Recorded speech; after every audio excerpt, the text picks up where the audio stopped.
여러분, 오늘 원달러 환율이 1473원을 찍었습니다. 2026년 2월 20일 기준입니다. 1500원이 정말 코앞까지 왔어요. 정부랑 금융당국이 구두 개입도 하고 실제 개입도 했는데 환율이 좀처럼 안 잡히고 있습니다. 그래서 국민연금이 1월 26일 기금운용위원회를 연다고 해요. 환율 이슈 때문에 1월에 회의를 여는 것 자체가 이례적이라는 분석이 나옵니다. 얼마나 상황이 심각하면 이러겠어요. 근데 5대 은행 개인 달러 예금 잔액은 2024년 말보다 오히려 늘었다는 보도가 나옵니다. 잠깐 여기서 중요한 질문 하나 드릴게요. 여러분은 지금 부자인가요? 가난한가요? 아마 대부분 글쎄요, 중간쯤 이렇게 생각하실 거예요. 근데 제가 오늘 보여드릴 건 충격적입니다. 여러분이 생각하는 것보다 훨씬 빠른 속도로 가난해지고 있을 수 있거든요. 특히 은행에 돈만 넣어두신 분들은요. 오늘은 2026년 환율 급등 국면에서 도대체 무슨 일이 벌어지고 있는 건지, 그리고 우리는 어떻게 대응해야 하는지 속 시원하게 정리해드리겠습니다. 일단 정부가 왜 이렇게 난리인지부터 봐야겠죠. 개인 투자자들의 미국 주식 순매수가 엄청나게 늘었어요. 2025년 12월 한 달만 68달러, 우리 돈으로 약 10조 원을 순매수했다는 분석이 나왔습니다. 역대 최대 규모예요. 이게 2024년 11월 이후 최대 규모래요. 재밌는 게 뭐냐면요. 정부가 환율 방어한다고 개입하면 일부 개인들은 오, 환율 떨어뜨리네? 그럼 미국 주식 싸게 살 기회네. 이렇게 생각한대요. 완전 역발상이죠. 그래서 오히려 달러 매수를 더 늘린다는 겁니다. 정부가 환율 방어하면 할수록 개인들이 달러 사는 악순환이 반복되고 있어요. IMF도 최근에 우리나라 외환시장 보고서 냈는데요. 여기서 구조적 취약성을 지적했습니다. 환율 변동 위험에 노출된 달러 자산 규모가 외환시장 월 평균 거래량의 몇십 배에 달한다는 거예요. 이게 무슨 뜻이냐면 환율이 갑자기 크게 움직이면 기업들이랑 금융회사들이 한꺼번에 달러 매도하면서 변동폭이 더 커질 수 있다는 경고입니다. 도미노처럼요. 국민연금 긴급회의도 이런 맥락에서 봐야 해요. 전략적 환해지 비율 조정한다는 얘기가 나오는데 해외 투자 전문가들 사이에서는 국민연금 환해지 규모가 상당히 늘어날 거라는 전망이 있습니다. 환율이 정해놓은 기준 넘으면 달러 자산 일부 팔아서 환율 노출 줄이겠다는 건데요.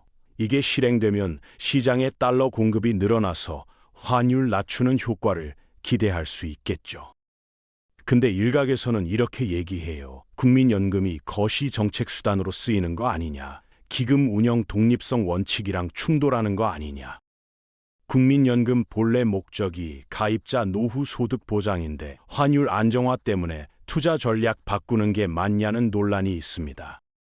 자, 여기서 핵심 질문으로 들어갑니다. 왜 사람들이 원화보다 달러를 더 선호하게 됐을까요? 이거 이해하려면 간단한 실험 하나 해볼게요. 화폐 가치 변화를 이해하는 한 가지 방법은 금으로 비교해보는 겁니다. 2020년 초에 금 1g이 약 6만 원대였어요. 지금은 약 15만 원 수준입니다. 여러분, 계산기 꺼내보세요. 똑같은 100만 원으로 과거엔 금 16g 정도 살 수 있었는데 지금은 6.6g밖에 못 사요. 원화 기준으로는 금값 올랐네 이렇게 생각하시겠지만 금 기준으로 보면 원화 구매력이 60% 넘게 증발한 겁니다. 60%요. 여러분 통장에 있는 돈 5년 사이에 반토막 넘게 난 거예요. 더 큰 문제는 은행 예금 금리예요. 여기서 충격적인 이야기 하나 해드릴게요. 여러분, 부모님 세대는 완전히 달랐습니다. 1960년대부터 1980년대까지 우리나라 은행 금리가 연 20% 넘는 경우가 많았어요. 1980년 재형 저축은 연 40% 가까이 됐대요. 상상해보세요. 은행에 100만 원 넣으면 1년 후에 140만 원이 됐단 말이에요. 그때는 집 사는 것보다 재형 저축이 더 좋았을 정도였습니다. 당시 집값 상승률이 연 10% 내외였으니까요. 그래서 옛날 어르신들이 은행에 넣어라 이러셨던 거예요. 진짜로 은행이 최고였거든요. 근데 지금은 어때요? 2026년 시중은행 평균 정기예금 금리가 연 2, 3%입니다. 물가 상승률 고려하면 실질 금리는 거의 제로거나 마이너스예요. 똑같이 은행에 넣는데 결과는 정반대가 된 겁니다. 은행 예금만으론 자산 가치 유지하기 어려운 환경이 된 거죠. 여기에 원화 가치가 달러 대비 계속 떨어지고 있습니다. 해외여행 자주 가시는 분들은 뼈저리게 느끼실 거예요. 2020년 초 원달러 환율이 1,100원대였는데 지금은 그때보다 37% 가까이 올랐어요. 똑같은 1,000달러 환전하는데 과거엔 110만 원이면 됐는데 지금은 147만 원 필요해요. 뉴욕 가서 100달러짜리 스테이크 먹으면 과거엔 11만 원이었는데 지금은 15만 원인 거예요. 해외에서 쓸 수 있는 원화 가치가 그만큼 줄어든 겁니다.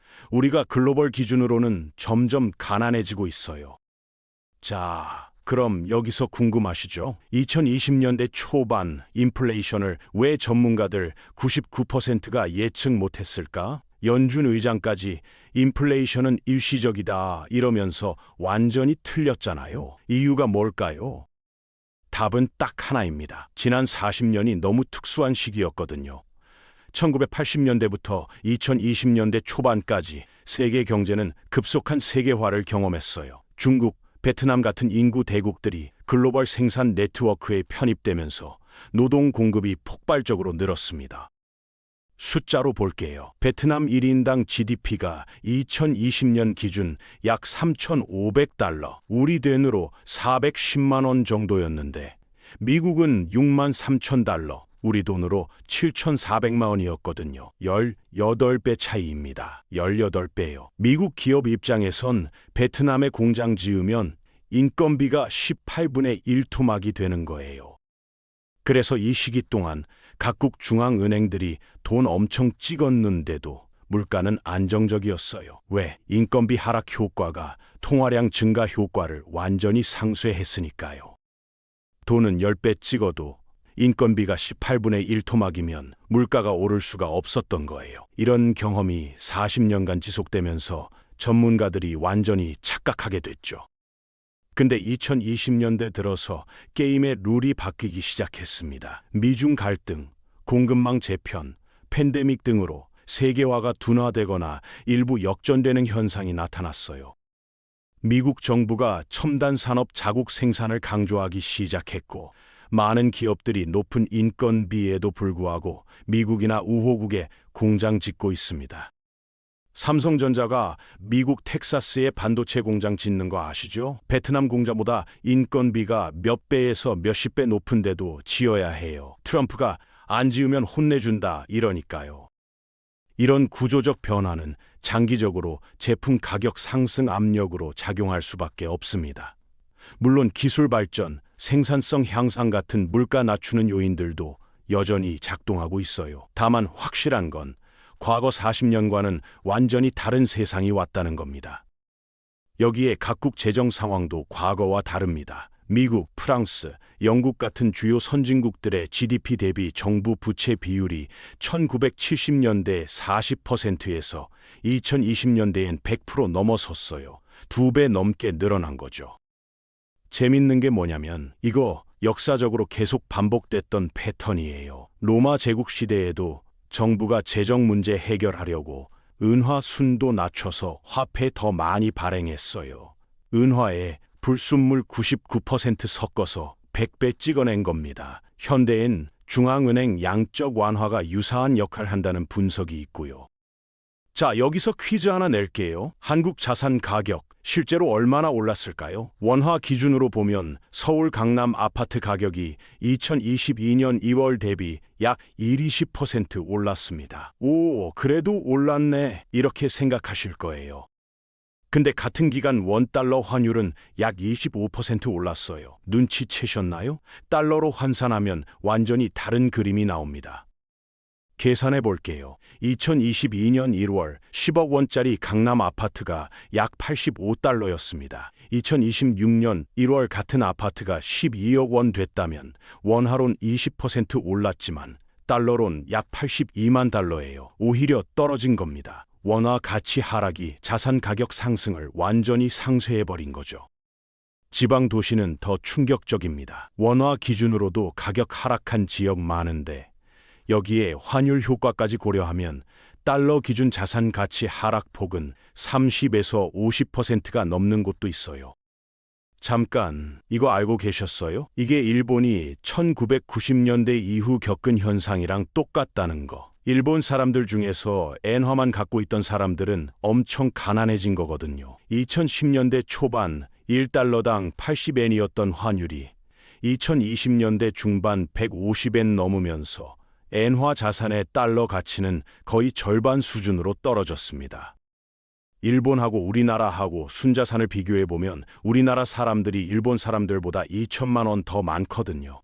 그 이유가 뭐냐? 지난 12년 동안 엔화 가치가 계속 떨어져서 그래요. 이번엔 우리 차례입니다.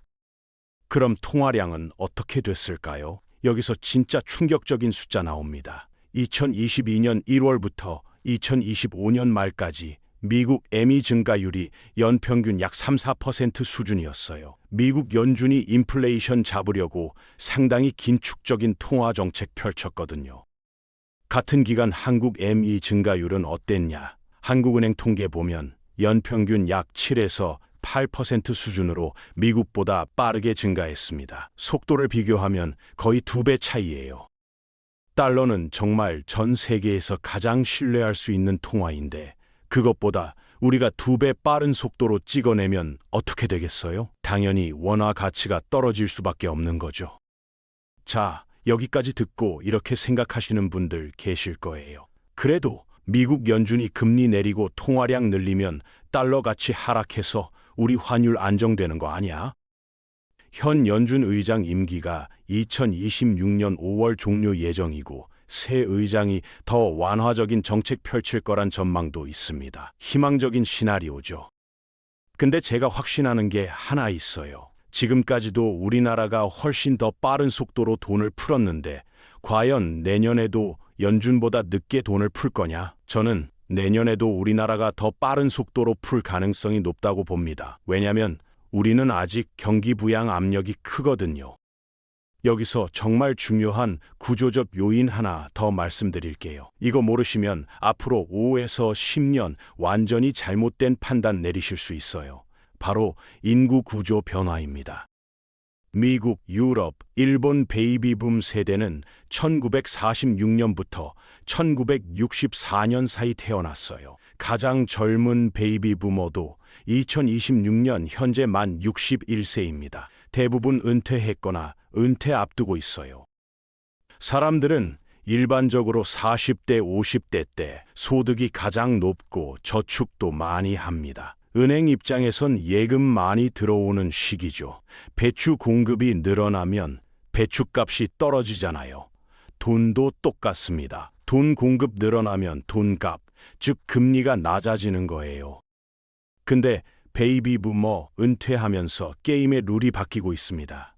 은퇴자들은 저축 늘리기보단 축적한 자산 인출해서 생활비로 써요. 은행 예금 빠져나가면서 돈 공급 줄어듭니다. 공급 줄면 가격, 즉 금리가 오르죠. 실제로 2022년부터 미국, 영국, 유럽 시장 금리가 큰 폭으로 상승했어요. 중앙은행이 기준금리 내려도 시장 금리는 쉽게 안 내려가는 특이한 현상도 나타나고 있습니다. 인구 구조적으로 돈 공급이 줄어들고 있기 때문이란 분석이 있어요. 그럼 한국은 어떨까요? 여기서 희망과 절망이 교차합니다. 한국 베이비붐 세대는 1955년부터 1974년 사이 태어났습니다. 한국전쟁 이후 출생률 급증했거든요. 1970년대 초반엔 한 해 105만 명이 태어난 세대도 있었어요. 지금 상상이 안 되시죠? 지금하고 똑같은 교실 크기에 오전반 80명, 오후반 80명, 한 교실에 160명이 공부했다니까요. 책상이 빼곡해서 화장실 가려면 점프해서 갔던 시절이 있었습니다. 1974년생은 2026년 현재 만 51세로 아직 경제활동 인구 핵심이에요. 우리나라에서 60대까지 정년 맞추는 사람 딱 인구의 10%밖에 안 됩니다. 나머지들은 54세에서 58세 사이에 다 그만두니까요. 그럼 계산 나오죠? 1974년생 베이비 부머들이 대거 은퇴하는 시기는 2030년대 초중반입니다. 우리가 저금리 유지할 수 있는 기간은 정년 연장하더라도 기껏해야 3년에서 5년 정도밖에 안 됩니다. 이 찰나의 시간 동안 우리가 금리가 낮을 수 있었던 거고, 그 금리 낮은 기간 동안 환율은 계속 올라가는 현상이 지금 현재 계속 빚어지고 있거든요. 자, 여기까지 들으시고 화나셨을 수도 있어요. 시스템이 불공평하다고요. 맞습니다. 이제부터 말씀드릴 내용이 그 얘기입니다. 중앙은행 통화 정책은 누구한테 유리한가요? 솔직하게 말씀드릴게요. 부자한테 유리합니다. 경제학의 캔틸런 효과라는 개념이 있어요. 쉽게 말하면 이겁니다. 새로 찍어낸 돈은 경제 전체에 동시에 퍼지는 게 아니라 특정 경로 통해 순차적으로 퍼진다는 거예요. 시차 때문에 빈부격차가 벌어집니다. 정부가 재정 지출로 돈 풀 땐 비교적 공평해요. 재난지원금처럼 모든 국민한테 일정액 지급하거나 저소득층에 집중 지원하는 방식이죠. 반면 중앙은행이 양적 완화로 돈 풀 땐 완전히 달라요. 시중은행 통해 공급되거든요. 예를 들어볼게요. 신용등급 높은 사람은 연 2% 금리로 10억 원 대출받아서 부동산이나 주식에 투자할 수 있어요. 반면 신용등급 낮은 사람은 연 18% 금리로 몇백만 원만 빌릴 수 있고, 이마저도 생활비로 쓰는 경우 많습니다. 금리가 20% 가까이 되면 어떻게 돈을 빌려요? 당장 돈 갚기도 너무 힘드니까 돈도 못 빌리고 자산 투자를 장기적으로 못 하거든요. 결과적으로 양적 완화 진행되면 자산 가격 올라요. 부동산, 주식 등 자산 보유한 사람들 자산 가치는 크게 증가합니다. 최근 미국 주식 지수 오른 거 보면 진짜로 5배 오른 경우 있잖아요. 그러니까 물가가 2배 올라도 자산 5배 오른 사람한텐 아무것도 아닌 거예요.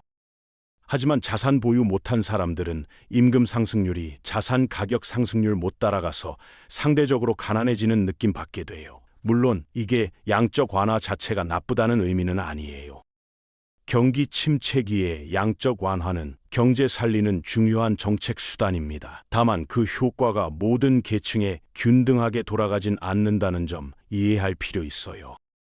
실제 숫자 보면 더 충격적입니다. 미국 경우 상위 1%가 전체 부의 약 30에서 35% 보유하고 있고, 상위 10%까지 합치면 약 70% 보유하고 있어요. 하위 50% 자산은 전체의 2~3%에 불과합니다. 즉, 미국 인구 절반은 한 달 벌어서 한 달 먹고 사는 사람들이에요. 한국도 유사한 경향 보여요. 월급쟁이 연평균 임금 상승률은 연 3에서 4%네요. 반면 금융자산 장기 수익률은 연 7에서 10% 수준입니다. 시간 갈수록 격차 벌어질 수밖에 없는 구조예요. 자, 여기까지 듣고 화내봤자 시스템은 안 바뀝니다. 그럼 우리는 어떻게 해야 할까요? 이제부터 말씀드리는 게 진짜 중요합니다. 먼저 명확히 해야 할 점은 제가 특정 투자 권유하는 게 아니라는 거예요. 투자 결정은 각자 재무 상황, 위험 감수 능력, 투자 목표 따라 달라져야 하고 필요시 전문가 상담하는 게 중요합니다. 다만 일반적인 자산관리 원칙 몇 가지 말씀드릴게요. 예금 적금만으론 자산 지키기 어려운 환경이란 점 인식해야 해요. 연 2에서 3% 금리론 실질적으로 구매력 유지하기 힘듭니다. 물론 예금은 안전자산으로서 여전히 중요하지만 전체 자산을 예금으로만 보유하는 건 재고해 볼 필요 있어요. 그 다음으로 실물 자산 분산 투자 고려해 볼 수 있습니다. 역사적으로 인플레이션 시기에 가치 유지하거나 상승한 자산들이 있어요. 부동산, 주식, 원자재 등이 대표적이죠. 하지만 각 자산마다 위험이랑 특성 다르니까 신중한 검토 필요합니다. 여기서 중요한 건 분산 투자 원칙이에요. 한 자산에 집중 투자하면 큰 수익 낼 수도 있지만 큰 손실 볼 위험도 있습니다. 또 정액 적립식 투자도 고려해 볼 만합니다. 한 번에 목돈 투자하면 타이밍 위험 커요. 매월 일정에 꾸준히 투자하면 가격 높을 때 적게 사고 낮을 때 많이 사서 평균 매입 단가 낮출 수 있습니다. 무엇보다 장기 투자 관점 가져야 해요. 단기 가격 변동에 일희일비하면 오히려 손실 키울 수 있습니다. 최소 3에서 5년 이상 장기 관점에서 투자 계획 세우는 게 중요해요. 귀금속 투자 좀 더 자세히 볼게요. 금은 역사적으로 인플레이션 해지 수단으로 여겨져 왔어요. 2008년 글로벌 금융위기 이후 각국 중앙은행들이 금 매입 늘린 것도 이런 이유에서입니다. 숫자로 볼게요. 1971년 닉슨 쇼크 이전엔 금 1온스 약 31g이 35달러였어요. 지금은 2,700달러입니다. 약 77배 오른 거예요. 같은 기간 달러 구매력은 그만큼 하락했다고 볼 수 있죠. 2020년 이후 금 가격은 더 빠르게 올랐어요. 각국 대규모 양적 완화, 지정학적 리스크 증가, 중앙은행 금 매입 확대 등이 복합적으로 작용한 결과입니다. 글로벌 금융위기 2008년 이후 지난 10여 년에 달러량이 2배 이상 늘어났거든요. 근데 여기서 반전이 있습니다. 여태까지 가격이 오르지 못했던 거는 미국이 달러 통화 시스템 지키기 위해서 선물 시장 동원해서 금값을 인위적으로 억눌러 놨습니다. 금 1온스당 2,000달러 가까이만 놓으면 어김없이 엄청난 규제를 통해서 가격을 눌러놨어요. 근데 지난해에 이게 깨졌어요. 중앙은행의 금 매입, 브릭스 국가들의 금 수입, 현물 인도 요구 증가, 이런 것들이 겹치면서 가격 결정권을 미국이 빼앗겼어요. 이제는 수요와 공급이 가격을 결정하는 정상화 시대가 된 겁니다. 은도 주목받고 있어요. 은은 금보다 변동성 크지만 산업적 수요 많아서 장기적으로 가치 인정받을 가능성 있다는 분석이 있습니다. 은은 지구상 금속 중에서 전기 전도성이 가장 좋고 열 전도성도 좋아서 산업용 수요가 60% 넘습니다. 특히 첨단 산업에 태양광 패널, 전기차, AI 데이터 센터, 전고체 배터리, 최고급 반도체 이런 데는 은이 필수적으로 들어가요. 실제로 지난 6년간 공급이 수요를 못 따라가고 수요가 2억 온스, 약 6,220톤 가까이 많기 때문에 시중에 있는 은이 부족해져서 이제는 투자자들이 선물 시장에서 마감일 날 현물을 요구합니다. 근데 은 공급은 쉽게 못 늘립니다. 은광석에서 직접 추출하는 은 양이 전체의 14%밖에 안 돼요. 나머지 75%는 다른 광물 재련할 때 부산물로 나오는 거예요. 그러니까 은 수요 늘어난다고 해서 공급 쉽게 늘릴 수 없는 구조예요. 다만 금이 상승하는 시기에는 은이 더 빠르게 상승하고 반대로 금이 하락하는 시기에는 은이 더 빠르게 하락하는 특성이 있어요. 암호화폐도 간단히 짚어볼게요. 비트코인으로 대표되는 암호화폐는 발행량 제한돼 있어서 인플레이션 해지 수단으로 주목받기도 해요. 비트코인은 총 2,100만 개로 발행량 고정돼 있습니다. 앞으로는 통화의 춘추전국 시대가 펼쳐질 텐데 달러 같은 법정 통화, 중국과 브릭스가 주도하는 디지털 화폐, 미국이 주도하는 스테이블 코인, 암호화폐, 이 네 종류의 통화가 치열하게 경쟁하는 시대가 올 겁니다. 지금은 미국 같은 나라가 통화량을 일방적으로 공급하는 공급자 중심 세계지만 앞으로는 소비자들이 자기가 선호하는 통화를 골라서 소비자 중심 통화 세계로 바뀌게 될 거예요. 하지만 암호화폐는 매우 높은 위험 수반합니다. 가격 변동성이 극단적이에요. 며칠 사이 30에서 50% 등락하는 경우도 있습니다. 따라서 암호화폐 투자한다면 잃어도 생활에 지장 없는 소액으로 접근해야 합니다. 변동성이 큰 위험 자산이기 때문에 장기 투자에 초점 맞추시고 가능하면 변동성이 상대적으로 작은 자산 위주로 접근하시는 게 좋습니다. 정부 발표 인플레이션 지표 이해하는 법도 알아야 합니다. 정부가 발표하는 소비자 물가 지수가 일반적으로 연 2에서 3% 수준인데요. 많은 사람들이 체감하는 물가 상승률은 이보다 훨씬 높아요. 왜 그럴까요? 소비자 물가 지수는 대표적인 상품 서비스 가격 변화 추적합니다. 하지만 특히 자산 가격은 포함 안 됩니다. 부동산 가격이나 주식 가격은 소비자 물가 지수에 반영 안 돼요. 과거의 식료품이랑 에너지를 뺀 이유가 변동성이 크기 때문인데 사실상의 이유는 국민들한테 일종의 포장을 한 겁니다. 이렇게 인플레이션이 크지 않으니까 우리가 마음껏 통화를 발행한다라는 합리화인 거죠. 결과적으로 정부 발표 인플레이션이랑 체감 인플레이션 사이에 괴리 생깁니다.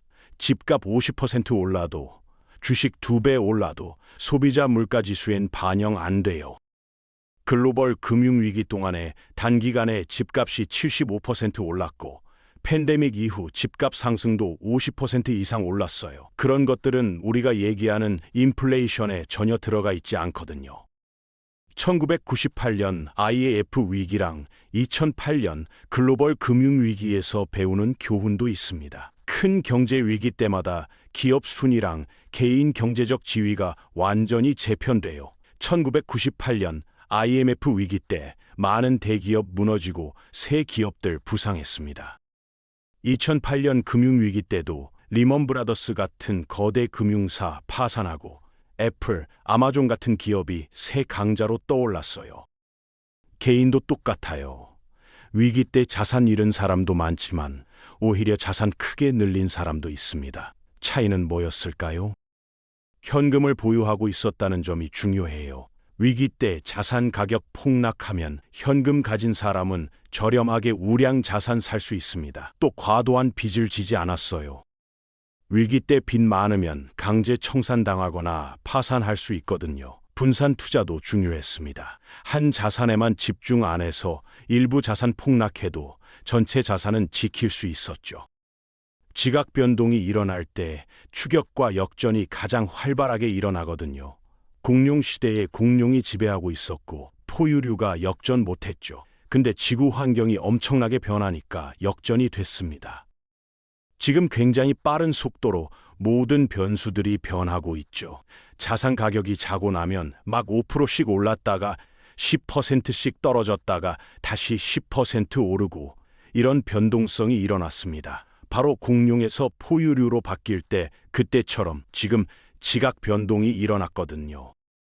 그러면 우리가 부자가 되고 싶고 그리고 지금 있는 위치보다도 역전을 하고 싶다. 그러면 지금처럼 모든 경제 변수가 하루아침에 요동치는 이때가 가장 중요한 때죠. 이때 포트폴리오를 정말 잘 구성해 나간다면, 만약에 미래를 준비할 수 있다면 저는 이번이야말로 가장 역전과 추격이 쉬운 때다. 이렇게 확신합니다.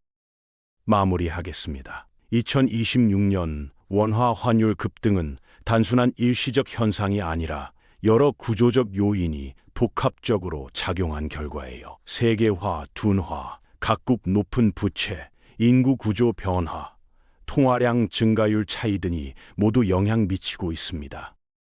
이런 환경에서 개인이 할 수 있는 건 뭘까요? 우선 상황을 정확히 이해하는 거예요. 막연한 불안이나 과도한 낙관 모두 위험합니다. 객관적인 데이터 바탕으로 냉정하게 판단해야 해요.